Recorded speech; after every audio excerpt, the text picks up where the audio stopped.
Boa noite! Vamos lá dar sequência ao nosso estudo, seguindo. Boa noite, Tereza, bem-vinda de novo. Vamos lá. A beleza e a alma, como a experiência do belo muda a nossa vida, dando então seguimento a esse capítulo que se chama A Beleza da Alma. Na semana passada, eu parei justamente onde ele ia começar a contar uma história indiana para ilustrar essa questão que relaciona a beleza às nossas relações. Então eu vou retomar aqui um pedacinho só para a gente poder partir daqui para a história então. Ele diz o seguinte: às vezes, a beleza da alma parece ilógica e paradoxal. Ela está de forma contrária às convicções comuns, aos hábitos sociais e talvez também aos nossos interesses do momento. Em uma história indiana, o rei Yudhishthira está caminhando pela rua com o seu cachorro. De repente, aparece uma grande luz e nessa luz se vê o deus Indra. Indra é o deus indiano dos céus. E Indra aparece sentado na sua carruagem. Indra diz ao rei: poderás entrar no paraíso na tua forma humana, Yudhishthira. Suba na carruagem comigo e vamos partir juntos. O rei pergunta logo se no paraíso será possível ele encontrar a sua mulher Draupadi e todos os seus amigos que morreram após complôs políticos ou em batalhas. O deus Indra lhe afirma que sim. E o rei já está para entrar na carruagem com o seu cachorro, quando o deus Indra o para e diz: cachorro não. O paraíso não é um lugar para cachorros. Mas Yudhishthira não cede e diz: se eu não posso levar o meu cachorro, então eu não vou. Indra procura convencê-lo, mas pense ao paraíso e a tudo aquilo que o paraíso pode te oferecer: prosperidade, bem-estar, beleza, imortalidade. O nobre rei não se deixa convencer, porque o cachorro lhe é devoto, ele diz, e seria injusto abandonar aquele que nos amou e pediu a nossa proteção, ou então que é demasiado fraco para se defender sozinho, mesmo sendo somente um cão. Seria uma traição. O simples desejo de ser feliz não é uma razão bastante forte para esquecer aquele que confiou em nós. Nesse ponto, o cachorro desaparece. Era uma visão ilusória para colocar o rei à prova. No seu lugar, aparece o Deus da Justiça e diz: renunciaste à felicidade dos deuses para não trair o teu cachorro. O verdadeiro paraíso é este. A verdadeira felicidade agora é tua. E assim, o rei pôde entrar no paraíso. Mas será colocado à prova ainda uma vez. De fato, no paraíso, ele não encontra como esperava e como lhe tinha sido prometido sua mulher e seus amigos. Indra lhe diz Esquece essa gente. No paraíso não tem lugar para os afetos pessoais.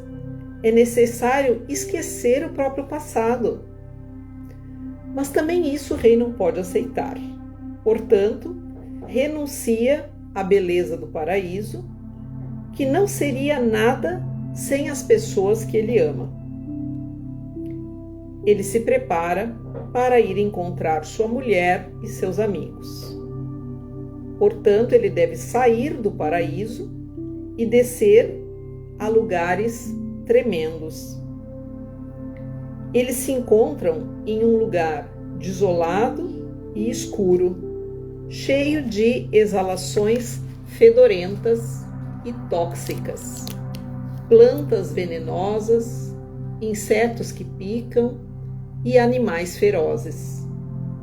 Ele escuta as vozes da mulher e dos amigos que estão gemendo de dor. Fica conosco, lhe dizem. Também somente a tua presença nos dá alívio entre estes terríveis sofrimentos.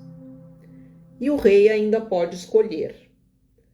Poderia voltar ao paraíso e gozar da beleza eterna, ou decidir ficar para sempre perto da mulher e de seus amigos, neste lugar de sofrimentos terríveis. É uma escolha difícil, mas Yudhishthira não tem dúvidas. Eu permanecerei aqui para sempre, perto daquelas pessoas que amo. E eis que em poucos instantes tudo muda novamente. Os horríveis cenários desaparecem. Eram também estas ilusões que estavam ali para colocá-lo à prova.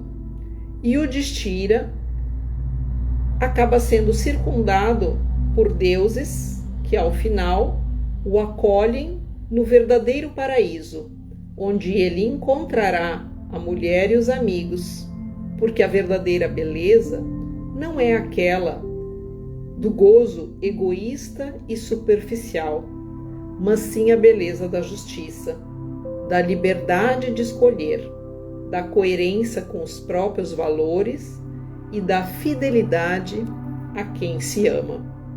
E assim termina a história. O escritor agora retoma dizendo: uma beleza interior e escondida existe, e a sua vida é independente da presença ou não de uma beleza externa, com a qual às vezes contrasta. É uma beleza que é mais difícil de ser vista, porque poucas pessoas têm consciência dela e poucas pessoas a mostram. Todos, quem mais e quem menos, procuramos ser aquilo que não somos. Usamos uma máscara social, porque se nos mostrássemos por aquilo que somos e percebemos a nosso respeito de verdade, nos sentiríamos demasiadamente vulneráveis.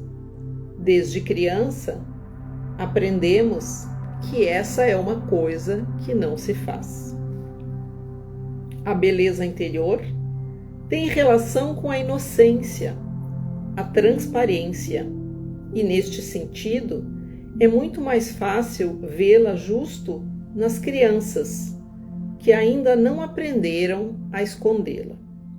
Nós adultos somos mais lentos e atrapalhados, porque a nossa beleza interior é obscurecida e sufocada pelos nossos cálculos, nossos anseios e nossos papéis, nossos personagens, e talvez também por uma certa autocomiseração. Porém, essa beleza existe. Nos meus seminários de grupo, às vezes eu faço um experimento muito simples. Eu peço aos participantes que se sentem diante de uma outra pessoa, que talvez não conheçam nem mesmo, e depois peço para que olhem para essa pessoa pensando que ela tenha sérios problemas ou defeitos. Em sequência, peço aos participantes para olharem para essa mesma pessoa, porém pensando que tenha uma beleza interior, a beleza escondida da própria alma. E a percepção muda como que por mágica. Esse é um experimento que podemos fazer com todos na vida de cada dia, sem informá-los que o estamos fazendo. E podemos fazê-lo também com nós mesmos, isto é, ver a nossa beleza interior, a beleza das nossas qualidades e das nossas potencialidades. Que esta seja uma capacidade essencial na vida, nos recordam também as fábulas. Basta que nos recordemos da história da Bela e a Fera. Essa é uma história universal e podemos encontrar inúmeras variações. A fera não é, certo, o noivo mais desejado. Você casaria, por acaso, com uma serpente? Essa é a versão chinesa. Com uma lagartixa gigante? Versão da Indonésia. Com um macaco? No Japão. Uma rã? Na Irlanda. Um porco? Na Turquia. Ou um monstro de 3 cabeças? Na Rússia. Pois uma bela moça deve casar com um ser repelente para salvar o pai que está envolto em problemas. Somente em um segundo momento ela descobrirá que a fera, na verdade, é um belíssimo jovem que tinha sido vítima de um encantamento e que ela salva com o seu amor e com a sua capacidade de perceber ou adivinhar, para além da feiura física, a beleza da alma desse jovem. Nas minhas entrevistas, não foi difícil encontrar pessoas que apreciassem a beleza interior, sobretudo das pessoas amadas. Uma mãe, por exemplo, diz a respeito do seu filho. Deixa eu tomar um golinho de chá.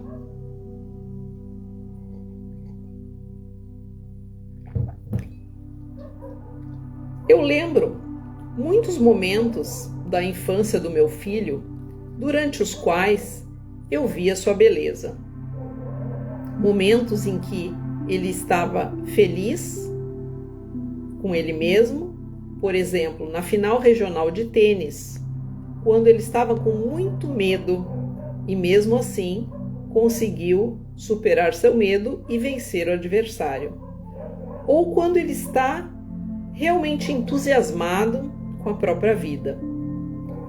Normalmente, quando ele se emocionava com relação a alguma coisa que o interessava, aparecia uma veia no seu pescoço que se engrossava pela emoção.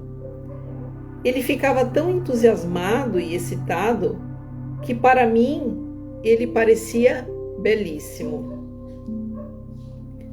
Também a amizade é um terreno fértil para esse tipo de percepção. Um homem de meia idade diz o seguinte: lembro de uma vez em que um amigo me escutou. Nada de transcendental. Eu estava um pouco triste, nós estávamos no carro e simplesmente ele me escutou, sem querer me dar conselhos ou fazer julgamentos. Em um período que estava sendo muito difícil para mim, enquanto todos cuidavam da própria vida e estavam muito atarefados. Ao contrário, aquele amigo estava presente e basta. Naquele momento, eu vi a sua beleza, a sua disponibilidade para estar ali comigo. Muitas pessoas entrevistadas com relação a esse respeito me disseram que conseguem facilmente ver a beleza de uma pessoa quando essa pessoa não se esconde, quando não finge e não se defende, mas sim se apresenta aos outros por aquilo que é de verdade. Isso é muito simples. Para fazer ver a própria beleza interior, não precisamos mostrar o quanto somos bravos, quantas coisas sabemos, quantos diplomas e cargos acumulamos. Ao contrário, é necessário se deixar ver nas nossas dificuldades, com todos os defeitos que temos, sem fim e sem filtro, sem fingimentos.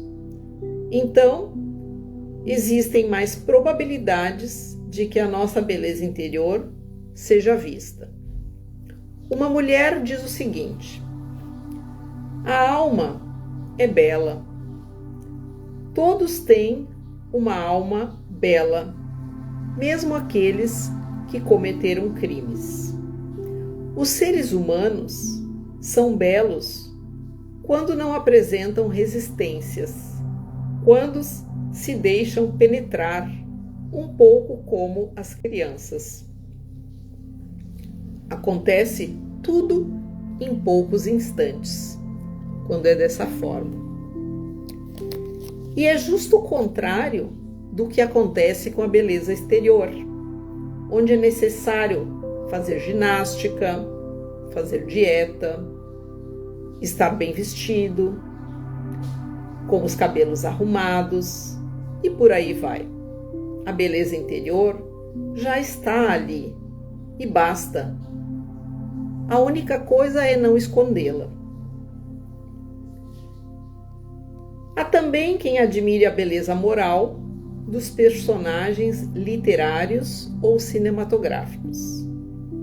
Pessoas que não existem na verdade, na realidade, mas que ao mesmo tempo existem com grande força, porque representam as nossas características mais belas em maneira sugestiva e romanceada.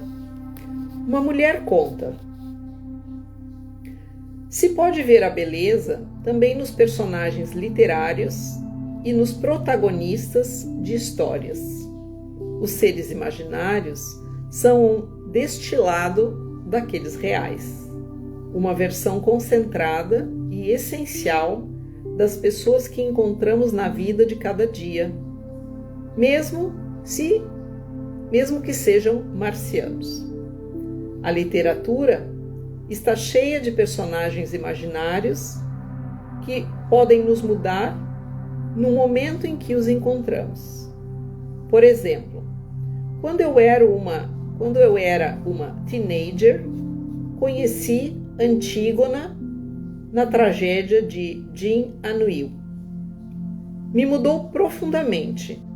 Antígona é um personagem muito forte. Me ajudou a encontrar em mim mesma uma força que quase me espantou. A sua beleza interior tem relação com o seu orgulho, a sua coragem e a sua lealdade. É belíssima, mas é demais para ser um ser humano. E é justo por isso que Antígona deve morrer. Um outro exemplo é o protagonista de um filme de Kurosawa, Der Suzala. Não sei se vocês conhecem esse filme. Eu vi há muitos anos atrás, um filme muito bonito, que fala de um senhor que vive na região da Sibéria, do nordeste da Sibéria. O filme narra o seu encontro com um capitão russo. Persusala se torna seu guia e seu amigo. E quem quer que olhe o filme não poderá não amá-lo, porque ele é um ser humano de verdade, humilde e cheio de humor. Esta, para mim, é a beleza interior. Quando alguém é real, é verdadeiro.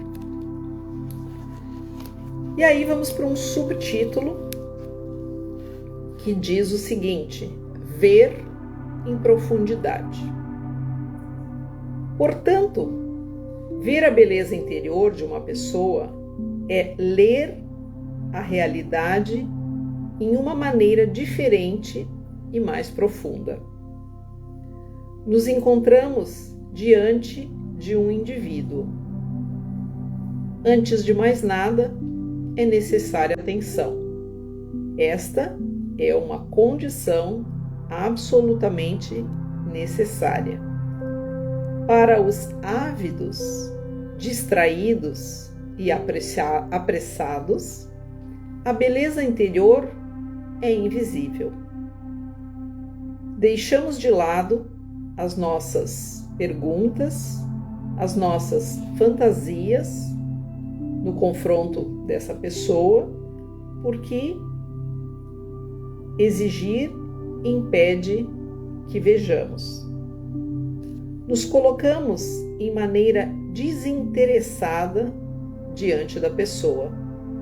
Deixamos de lado os nossos medos e sabemos bem o quanto isso seja difícil. Depois, olhamos quem está diante de nós com o olho da intuição e talvez conseguimos ver o esplendor da beleza dessa pessoa. Então ele diz: não podemos ter pressa, não podemos ficar distraídos, temos que deixar de lado todas as nossas perguntas, as nossas fantasias. Só um pouquinho, deixa eu ler aqui. Oi, Karina, é o Lourenço, mandando um beijo e um abraço diretamente do ladinho da Dona Teresa. Que bom, Lourenço, eu fico muito feliz que tu, às vezes, a tua avó já me contou que às vezes tu acompanha o nosso estudo, e para mim é uma honra e um prazer saber que um jovem esteja acompanhando um estudo como esse. Quem sabe a gente esteja aqui plantando alguma semente no teu coraçãozinho de jovem e que tu possa levar para a tua vida um pouco disso que a gente está falando aqui. Fico muito feliz. Então, continuando, né? Para o Lourenço, para a Teresa, para todo mundo que está assistindo, o que é necessário a gente desenvolver diante de alguém que se coloca para ser visto na sua beleza interior. Não podemos ter pressa, não podemos ficar fantasiando a respeito daquela pessoa, aquilo que a gente acha que a pessoa seja. Não podemos estar distraídos, não podemos ter medo. Então, é como se nós tivéssemos que estar ali diante de alguém de uma forma curiosa e, ao mesmo tempo, usando da nossa intuição para conseguir perceber aquilo que vai além do que a gente está vendo. É possível ajudar a beleza interior de uma pessoa a se manifestar? A resposta não é simples. É verdade que o melhor de cada um não sai se não existem as condições para que isso aconteça. Com frequência, a beleza interior não se deixa o lugar, não se dá o lugar que ela merece. Mas, ao contrário, se ela consegue ser vista, encorajada, valorizada, é mais provável que ela se manifeste. É como uma plantinha delicada que, para crescer, tem necessidade de sol e de água. Mas talvez a plantinha não é assim tão delicada, porque às vezes são justamente as circunstâncias mais trágicas a fazê-la crescer. Se pensamos, por exemplo, a Anne Frank ou Etty Hillesum, a beleza delas, a beleza interior que elas conseguiram manifestar em tempos de horror nazista, ou mesmo aquelas pessoas que com uma decisão repentina se sacrificam para salvar alguém em perigo, como aconteceu com os bombeiros de Nova York naquele dia maldito de setembro. Está falando do 11 de setembro e de tantas pessoas que se envolveram no salvamento naquele dia. Ou ainda a todos aqueles que, apesar das inumeráveis dificuldades da vida, conseguem triunfar. Cada empresa, cada projeto, com frequência encontra obstáculos. E às vezes são justamente os desafios da vida, os obstáculos e as falências que nos mudam e que reforçam e preparam o terreno para que a beleza da alma cresça. Às vezes é necessário que sejamos temperados para que todos os nossos recursos interiores realmente venham à luz. Ver a beleza da alma, certas vezes, não é fácil, outras vezes é árduo, como encontrar-se diante de um enigma. Em tais momentos excepcionais, não existem problemas. Por exemplo, quando estamos apaixonados. E aí, Lourenço, será que tu tá nesse momento? Será que alguém que aqui está me escutando está nesse momento? Então ele vai falar que tudo é mais fácil quando nós estamos apaixonados. Ele diz, é facilíssimo. A paixão, às vezes, salta todos os cânones exteriores de beleza, com uma indiferença grandiosa e heróica. Ignora aquilo que se considera belo. Por exemplo, no delicioso conto de Morávia, chamado Scorfani, se narra a história de um homem muito feio. Ele é raquítico, tem um nariz desproporcional. Os olhos têm a cor de um cachorro que foge. Aqui no Brasil a gente diz burro quando foge, né? Aqui, no caso, cor de cachorro quando foge. O rosto é estreito e amarelado. O chamam o deformado.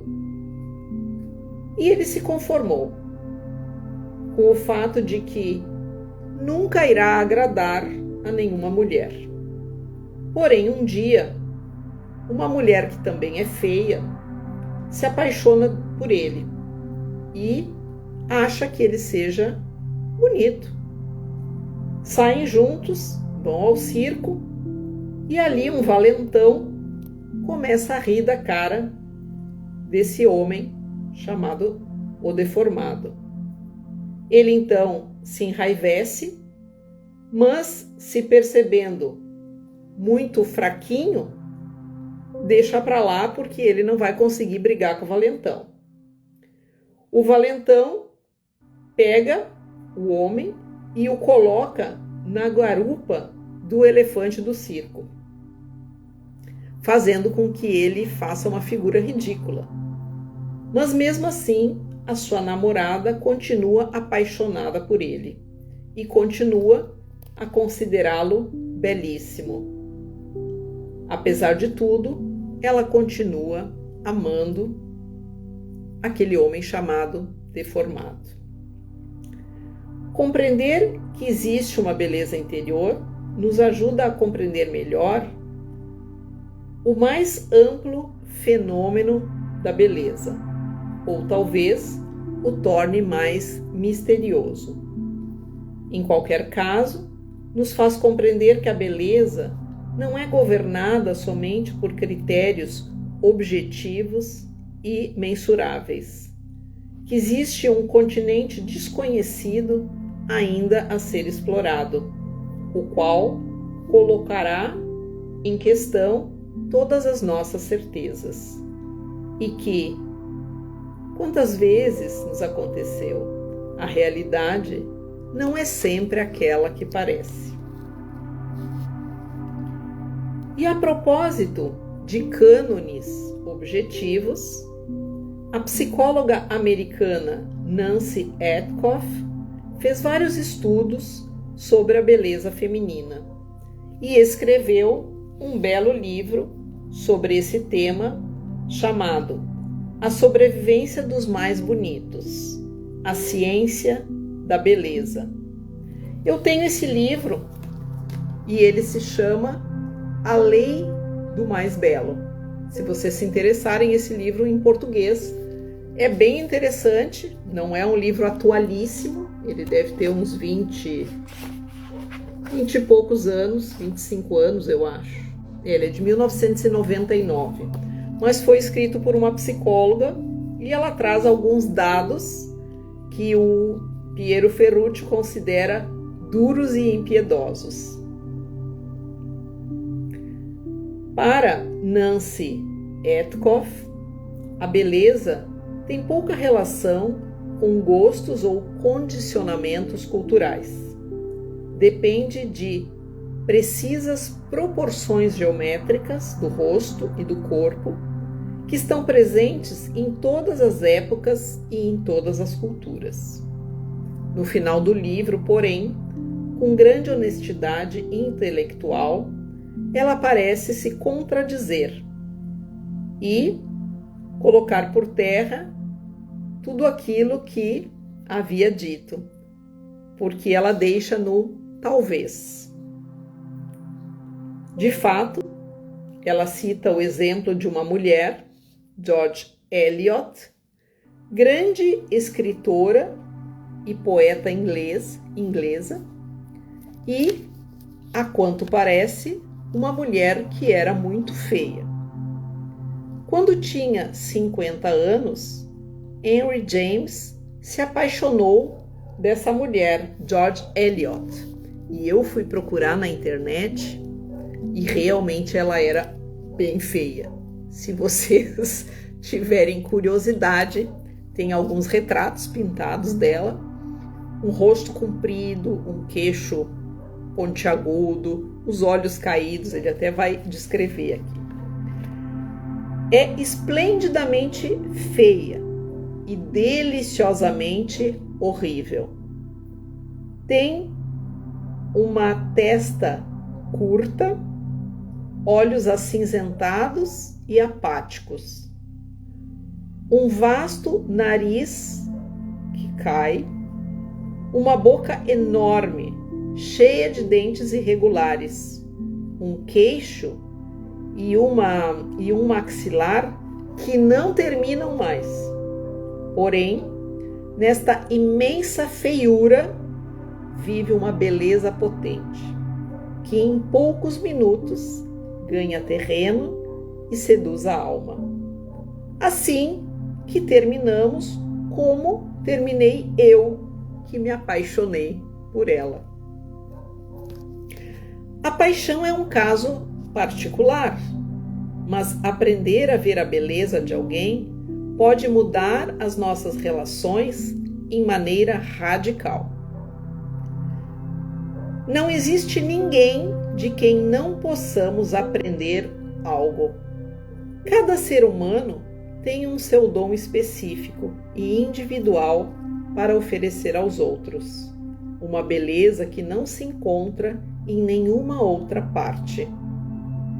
Não existe ninguém que seja banal. A beleza da alma é sentida e vista pelos outros como a verdadeira identidade, como aquilo que uma pessoa realmente é. Não se trata de um acréscimo, de um ornamento exterior, de um simples caso. Essa beleza, no momento em que é percebida, é vista como o verdadeiro eu daquela pessoa. As pessoas que se sentem vistas por aquilo que são, se sentem melhor. Esse é o grande segredo dos bravos psicoterapeutas. Infelizmente, a psicoterapia muitas vezes se torna um método estudado para manter as pessoas dependentes e prisioneiras dos próprios limites. Isto acontece se a força ou o acento é colocado sobre aquilo que nessas pessoas é fraco, mesquinho, doente. Os próprios pacientes se tornam cúmplices deste artifício, porque a psicoterapia é vista como uma ocasião para falarem dos próprios problemas sem arriscar demais ou se colocar de verdade no jogo. O diagnóstico que vem feito com frequência não ajuda. Ao contrário, leva o cliente a pensar sempre mais insistentemente que ele seja frágil e doente. E aí o autor diz o seguinte: eu me dei conta, muito tempo atrás, do quanto a psicoterapia possa diminuir as pessoas no lugar de fazê-las crescer. Quando eu vi pela rua, sem que eu fosse visto, um dos meus pacientes, que normalmente nas sessões se apresentava como um perdedor, fraco e tímido. Ao contrário, agora eu o vejo enérgico, forte, radiante junto dos seus amigos. Mas como assim? Porque, intencionado demais a escutar o sofrimento e a ajudá-lo nas suas fragilidades, eu havia esquecido de ver a força e a beleza deste homem. E ele não tinha feito nada para me mostrar a sua beleza. Então, o que ele está dizendo aqui? Que justamente a forma como ele trabalha na psicossíntese é uma maneira de olhar para o cliente e ver onde está a força. Tirar para fora, como Michelangelo lapidava um pedaço de mármore e dizia: eu não fiz nada demais, porque a forma já estava ali. Eu simplesmente dei vida àquela forma que já estava ali dentro. Então, é preciso olhar para a força do cliente, do nosso paciente, e não simplesmente para a fraqueza, para aquilo que tem de frágil, de problemático. Mostrar para aquela pessoa o quanto de belo existe ali e muitas vezes o quanto de belo existe no processo de cura de cada um. Porque a nossa estrada, a estrada de cada um de nós, desde a nossa infância, desde quando estávamos na barriga da nossa mãe, ou até mais, olhar para a história da nossa família, do nosso clã, de onde nós viemos, é uma história que contém muita beleza e fala muito sobre cada um de nós. Então, se o Lourenço ainda está aqui me assistindo do lado da avó Teresa, Lourenço, aproveita o fato de tu ter essa pessoa maravilhosa do teu lado e aproveita para ser curioso e para saber de todas as histórias da família, porque um dia, quando tu chegar lá pelos teus 40 anos, tu vai lembrar de mim. E se tu tiver feito essa pesquisa com a tua avó, isso vai ser muito rico para a tua vida. A gente saber de onde a gente veio, porque a gente traz determinadas características, determinados gostos. Então, quisera cada um de nós pudesse ter ainda os seus avós, bisavós vivos, para a gente poder fazer o resgate da nossa história, de tudo aquilo que a gente traz como não só características físicas, mas essa história de força que vem dos nossos antepassados. E olhar para aquilo que cada um de nós venceu na sua vida, né? Cada um na sua faixa etária, cada um com seus desafios, mas não olhar simplesmente para aquilo que nos faz esmorecer, mas para aquilo que a gente conseguiu vencer, sendo quem a gente é. E para terminar, agora vamos para o último parágrafo desse capítulo. O mesmo acontece nas relações de cada dia. Por que, com frequência, a pressa, o estresse, as coisas que temos para fazer, as dificuldades, parecem feitas de propósito para tirar para fora nossos aspectos mais mesquinhos? Além disso, com frequência, dentro de nós julgamos e criticamos os outros, porque isso, muitas vezes, faz com que a gente se sinta mais forte. Para ver a beleza de uma pessoa, ao contrário, é necessário tempo e paciência e confiança e a vontade de vê-la. Então, se torna tudo mais simples e mais alegre. E nos faz dizer: mas por que eu não me dei conta disso antes? Então, aqui a gente termina esse capítulo que falou sobre a beleza da alma, capítulo 13. E na próxima semana nós vamos para o capítulo chamado Ética e Beleza. E aí, eu queria convidar vocês para nós fazermos uma pequena atividade hoje, como eu costumo fazer sempre no finalzinho do nosso estudo. A gente sempre fecha os olhos, faz um momento de relaxamento, para que nós possamos usar da nossa criatividade, da nossa visualização interna, para ajudar no nosso processo de contato com a beleza, e que muitas vezes... Muito lindo, né, Tereza? Eu também gostei desse capítulo. Para mim, um dos mais importantes, né? Eu que trabalho muito com pessoas, que adoro estar no meio de gente, que sou uma curiosa, né? Mas uma curiosa no bom sentido, não uma curiosa que quer saber da vida do outro, mas uma curiosa do ser humano. Então, nesses anos todos, trabalhando com pessoas, em especial com mulheres, meu público é mais o público feminino, quantas e quantas mulheres eu olhei com esse olhar da beleza da alma, né? Muitas vezes mulheres que chegam pra gente desgostosas de serem quem são, com toda a sua problemática, e não conseguem reconhecer na própria história toda a sua força, toda a sua beleza, toda a sua coragem.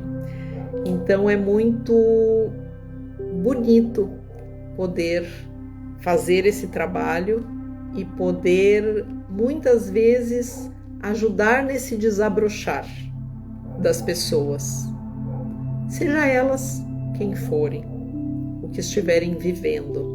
Mas é muito enriquecedor, é muito gratificante quando a gente consegue ajudar nessa lapidação da pedra bruta, quando a gente consegue tirar esse brilho que está lá dentro, muitas vezes escondido. Então, vou convidar vocês para que agora fechem os olhos, que vocês possam se recostar na cadeira ou na poltrona onde se encontram, talvez no sofá, na cama, enfim. Vou convidar vocês para fazerem 3 respirações bem profundas, inspirando pelo nariz, em 4 tempos, retendo o ar, talvez em 4, 5, 6, o que vocês conseguirem. E depois soltando o ar pela boca em 8 tempos. Então a saída do ar é o dobro do tempo da entrada. Segura um pouquinho, depois solta. Procura pelo menos as 3 primeiras vezes soltar o ar pela boca. Inspira pelo nariz e solta pela boca. E ao mesmo tempo que você respira, você vai procurando relaxar o seu corpo.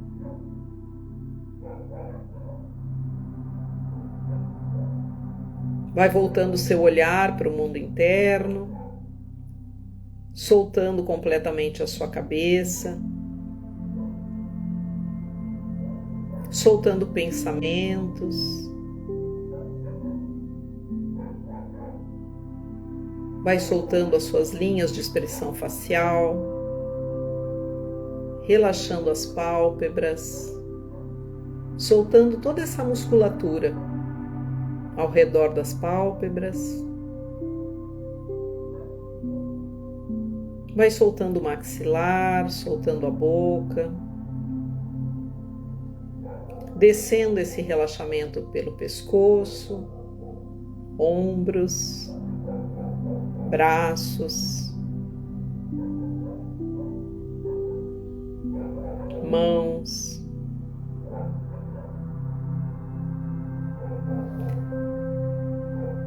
Soltando a coluna, soltando o peito,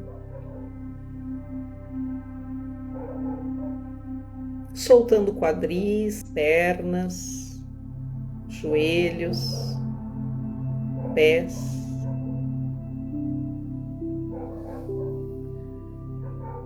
E agora eu vou pedir que você traga à sua tela mental a imagem de alguém que é muito importante nas suas relações. Alguém com quem você pode se sentir quem você realmente é, sem nenhum tipo de máscara, de filtro, de restrição. Aquela pessoa com quem você sente que realmente pode ser verdadeiro, verdadeira, com quem você se sente à vontade,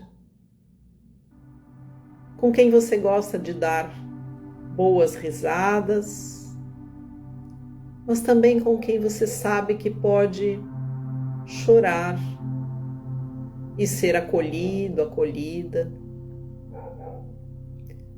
Traz essa pessoa para sua frente agora. Olha nos olhos dessa pessoa tão especial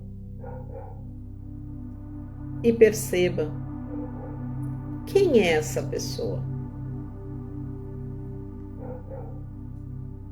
Há quanto tempo vocês se conhecem? Há quanto tempo essa relação existe?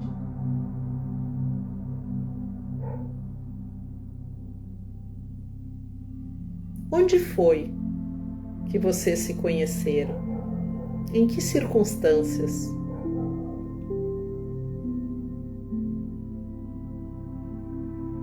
Faz muito tempo? Como essa pessoa mudou e como você mudou desde que se conhecem?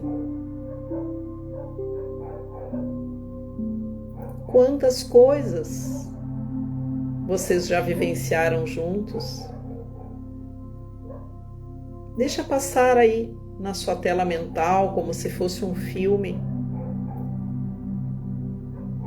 as diversas situações, momentos que viveram juntos.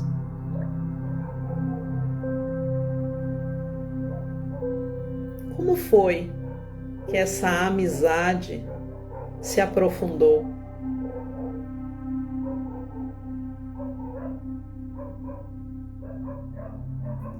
O que faz com que essa amizade seja assim, tão profunda, tão forte, tão verdadeira?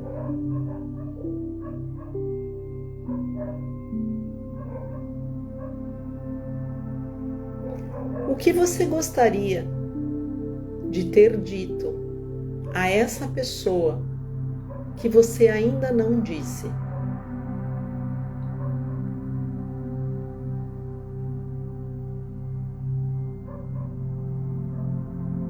Será que você poderia fazer isso agora?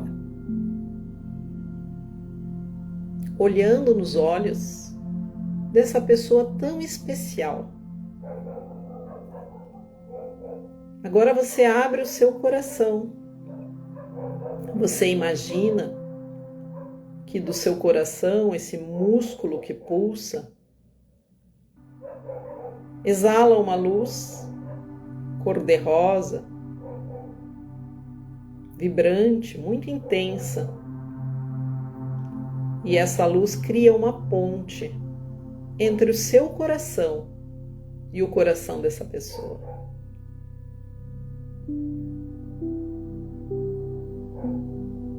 E vocês vão ficando completamente iluminados por essa luz, por essa pulsação.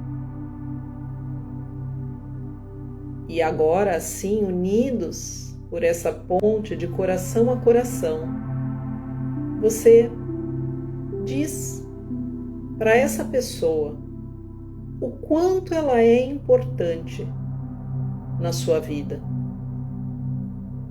Você abre o seu coração e você expressa tudo aquilo que talvez ainda não tenha conseguido falar.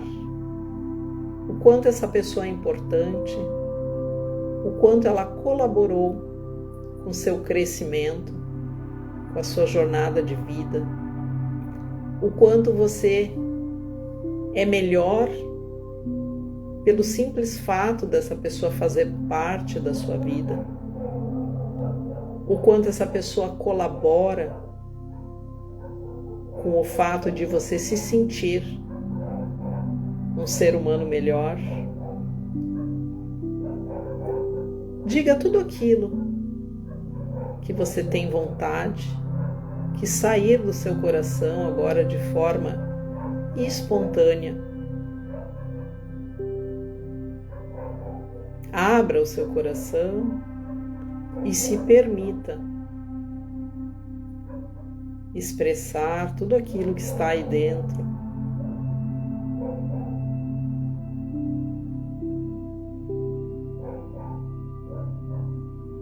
E à medida que você vai esvaziando o seu coração, você olha para essa pessoa aí na sua frente e você percebe o quanto ela vai se fortalecendo também ao receber as suas palavras, vai sendo preenchida por essa luz que sai do seu coração.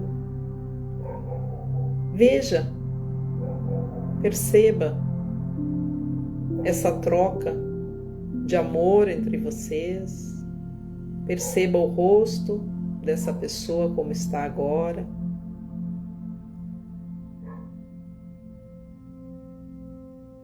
Pegue nas mãos dessa pessoa, dê um abraço,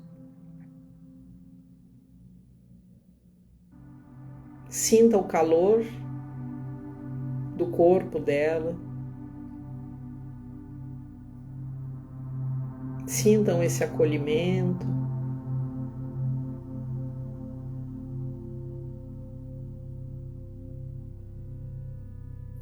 E agora pense o que você gostaria de fazer por essa pessoa que ainda talvez não tenha feito.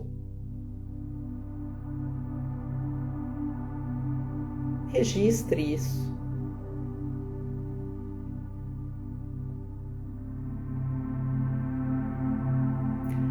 Agora,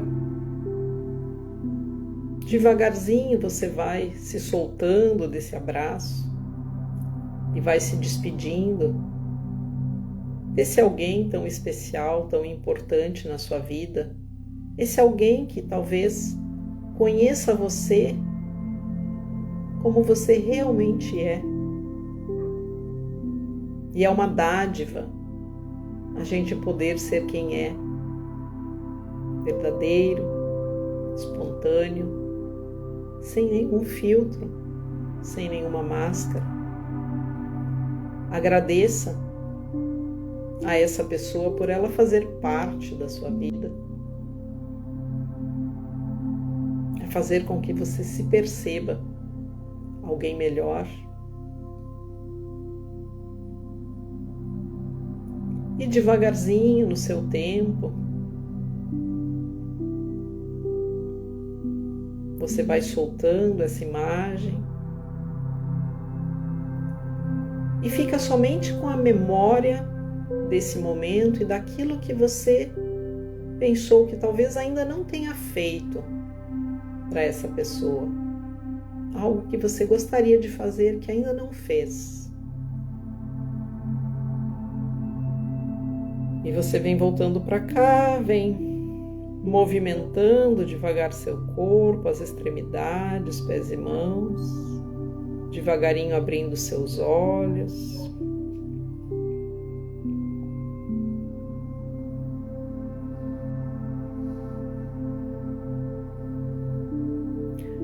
E que você possa fazer isso que lhe veio em mente.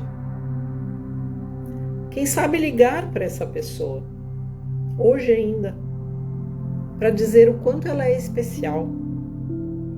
Ou talvez, se ela mora com você, olhar para ela e simplesmente dizer: você faz com que eu me sinta uma pessoa melhor. Você é muito importante na minha vida. Porque muitas vezes a gente sente, mas a gente não diz, porque a gente acha que o outro sabe. Mas quem não gosta de ouvir que é especial? Então esse pode ser um presente que você dá a essa pessoa hoje. Um presente muito mais valioso do que algo material. É muito importante a gente ter pessoas em quem a gente confia na nossa vida. Porque muitas vezes a gente se sente sozinho e não ter com quem compartilhar, seja as nossas dores, que as nossas alegrias, é muito triste. Nós crescemos nas nossas relações. Para nós mamíferos, as relações são muito importantes. Nós evoluímos nas nossas relações. Então, que possamos valorizar cada vez mais esses momentos em que estamos com as pessoas e realmente estar, não só de corpo presente, mas estar de verdade ali naquele momento, dando o nosso melhor, nos permitindo ver e ser vistos como realmente somos, na nossa essência, na nossa vulnerabilidade. Espero que vocês tenham aproveitado esse momento, que aproveitem essa semana para compartilhar, para estar nas relações. E nos vemos semana que vem, então, no próximo capítulo, que vai falar sobre ética e beleza. Então era isso, gente. Ficamos por aqui hoje. Se quiserem me escrever como foi esse momento ou como está sendo esse estudo, eu sempre fico muito feliz de receber o feedback de vocês. Então, uma boa noite a todos e até a próxima semana. Tchau, tchau.